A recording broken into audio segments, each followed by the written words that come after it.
नमस्कार, मैं हूं अंकुर और आप देख रहे हैं सत्य हिंदी का न्यूज बुलेटिन। एक नजर अब तक की सुर्खियों पर। भारत और मालदीव के बीच तनाव चल रहा है। इस बीच बीजेपी के वरिष्ठ नेता रहे सुब्रमण्यम स्वामी ने मालदीव सरकार की ओर से भारतीय सेना को वापस बुलाने पर पीएम मोदी पर निशाना साधा है। उन्होंने कहा है, मालदीव के राष्ट्रपति मोइजू ने चीन की यात्रा के बाद घोषणा की है कि पीएम मोदी को यह सुनिश्चित करना होगा कि भारतीय सेना 15 मार्च तक द्वीप छोड़ दे या नतीजे भुगतने के लिए तैयार रहे। स्वामी ने कहा कि क्या मालदीव द्वारा भारत माता के चेहरे पर कीचड़ उछालने पर मोदी अपनी दुम दबाएंगे या राजीव गांधी की तरह भारत की सेना, वायुसेना और नौसेना को भेजेंगे और मोइजू की जगह लेंगे। लंबे दौर की बातचीत के बाद कांग्रेस और आप ने चंडीगढ़ में मेयर चुनाव मिलकर लड़ने का फैसला किया है। दोनों दलों में समझौते के तहत आम आदमी पार्टी के हिस्से में चंडीगढ़ मेयर प्रत्याशी की सीट आई है। वरिष्ठ कांग्रेस नेता पवन बंसल ने सोमवार को घोषणा की कि कांग्रेस वरिष्ठ उप महापौर और उप महापौर पदों के लिए अपने उम्मीदवार खड़े करेगी और आप मेयर पद के लिए चुनाव लड़ेगी। इंडिया गठबंधन के नजरिए से इसे काफी महत्वपूर्ण माना जा रहा है।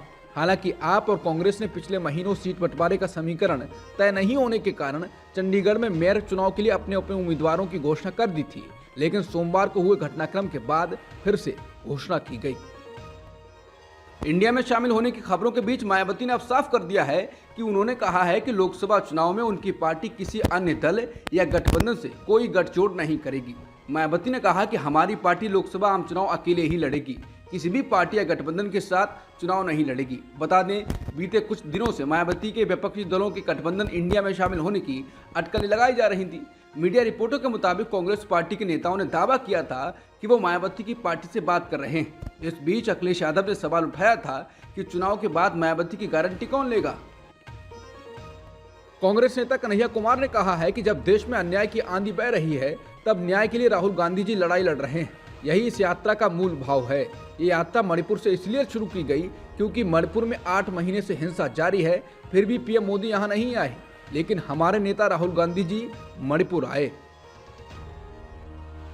कांग्रेस नेता राहुल गांधी की भारत जोड़ो न्याय यात्रा रात को नागालैंड में ठहरेगी। जयराम रमेश ने बताया कि भारत जोड़ो न्याय यात्रा के दूसरे दिन की शुरुआत सुबह 7:30 बजे शिविर स्थल पर सेवा दल द्वारा पारंपरिक रूप से किए गए ध्वजारोहण के साथ हुई। उन्होंने आगे लिखा, यात्रा मणिपुर में सेक माई से कांगपोकपी और फिर सेनापति से गुजरते हुए आगे जाएगी। यात्रा में शामिल लोग आज रात नागालैंड में रुकेंगे।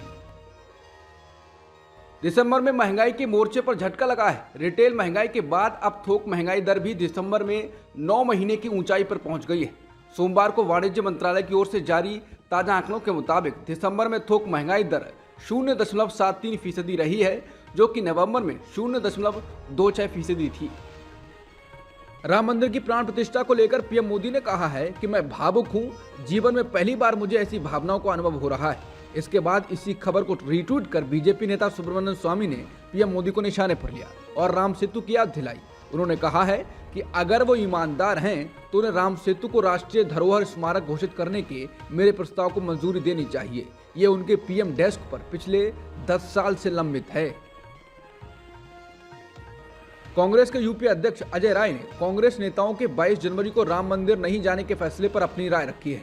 उन्होंने आरोप लगाया है कि 22 जनवरी को राम मंदिर में होने वाला प्राण प्रतिष्ठा कार्यक्रम को प्रधानमंत्री मोदी अपना इवेंट बनाने के प्रयास में हैं। अजय राय ने सोमवार को अयोध्या के राम मंदिर में दर्शन के पहले कहा कि रामलला पहले से ही वहां प्रतिष्ठित हैं। अजय राय ने कहा, 22 तारीख का जो कार्यक्रम है उसमें पहले ही हमारे चारों शंकराचार्य ने जाने से इनकार कर दिया है, क्योंकि मोदी जी उसे अपना व्यक्तिगत कार्यक्रम बना रहे हैं। बीएसपी सुप्रीमो मायावती ने कहा है कि उन्हें अयोध्या के राम मंदिर में होने वाले प्राण प्रतिष्ठा समारोह का निमंत्रण मिला है, लेकिन कार्यक्रम में जाने को लेकर अभी उन्होंने कोई फैसला नहीं किया है। अपने जन्मदिन के मौके पर की गई प्रेस कॉन्फ्रेंस में मायावती ने कहा कि राम मंदिर से संबंधित प्रोग्राम जो इस महीने 22 जनवरी को होने जा रहा है, मुझे इसका निमंत्रण मिला है, अभी वहां जाने का फैसला नहीं लिया है। मायावती ने कहा कि अभी मैं अपनी पार्टी के काम में बहुत व्यस्त हूं, लेकिन अयोध्या में 22 जनवरी को राम मंदिर को लेकर जो भी कार्यक्रम होने जा रहा है उस पर हमारी पार्टी को कोई ऐतराज नहीं है, इसका हम स्वागत करते हैं। मायावती ने इस मौके पर बाबरी मस्जिद का भी जिक्र किया। उन्होंने कहा कि जब बाबरी मस्जिद को लेकर भी ऐसा कोई कार्यक्रम होता है तो उसे लेकर भी हमारी पार्टी को कोई ऐतराज नहीं होगा, उसका भी हम स्वागत करेंगे।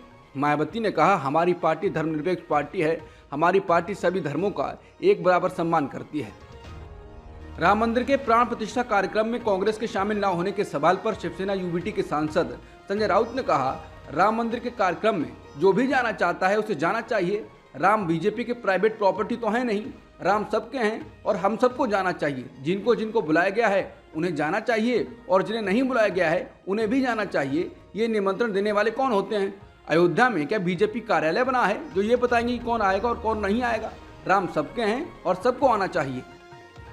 आरएसएस के प्रमुख मोहन भागवत ने कहा है कि अयोध्या में राम मंदिर के निर्माण के साथ ही लंबे वक्त से देखा जा रहा एक सपना पूरा हो रहा है। साथ ही उन्होंने ढहा दी गई बाबरी मस्जिद को गुलामी का प्रतीक बताया।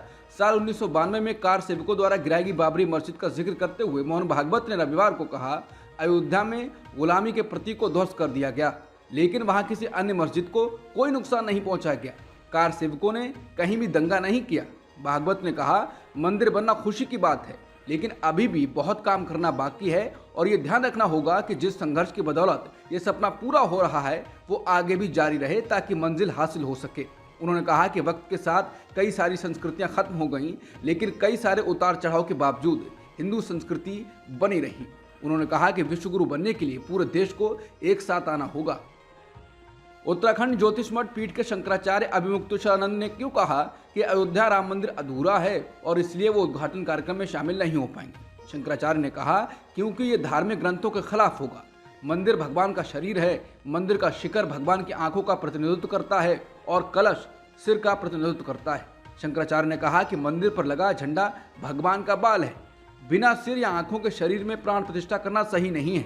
ये हमारे शास्त्रों के खिलाफ है, इसलिए मैं वहां नहीं जाऊंगा, क्योंकि अगर मैं वहां जाऊंगा तो लोग कहेंगे कि शास्त्रों का उल्लंघन किया गया है। शंकराचार्य ने कहा, इसलिए हमने जिम्मेदार लोगों के साथ, विशेष रूप से अयोध्या ट्रस्ट के सदस्यों के साथ ये मुद्दा उठाया है कि मंदिर के पूर्ण निर्माण के बाद उत्सव मनाया जाना चाहिए। चर्चा चल रही है। हाल ही में प्रधानमंत्री मोदी के लक्षद्वीप की तस्वीर पर मालदीव के मंत्रियों के आपत्तिजनक बयान के बाद दोनों देशों के बीच राजनयिक तनाव पैदा हो गया। इसके साथ ही सोशल मीडिया पर लोगों ने मालदीव का बॉयकॉट करने और लक्षद्वीप जाने का कैंपेन शुरू कर दिया। हालांकि सबके बीच वहां के सांसद फैजल पदीपुरा ने कहा है कि लक्षद्वीप में भारी संख्या में पर्यटक नहीं आ सकते। ये द्वीप कई पर्यटकों का भार सहने में सक्षम नहीं है।